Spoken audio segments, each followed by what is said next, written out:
De laatste Frieske derby werd 13 in april 2000 spelen. SC Heerenveen won doel met 2-0.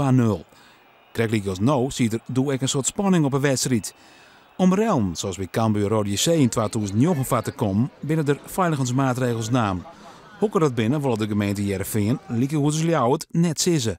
Burgemeester Kronen hoopt het op een restig verin. Nou, 99,9% van de supporters doet alleen maar leuke dingen. Dus laten we tegen die kleine groep ook zeggen, laten we met z'n allen een feest van maken. Want we moeten zorgen dat we de goede naam die Cambuur nu heeft, sportief, maar ook het laatste jaar, dat die blijft. En die is zo verpest in de rest van Nederland en dan komen we daar ook niet meer binnen. Dus het is ieders belang om het sportief te doen. Hier bij het parkeerplek van het WTC Expo Waar gaan er snel 26 bussen met Cambuur supporters onderwijs naar het Abelensra stadion. Spelers en trainers van Cambuur joggen uit naar de derby, maar willen het vooral als een gewone wedstrijd benaderen.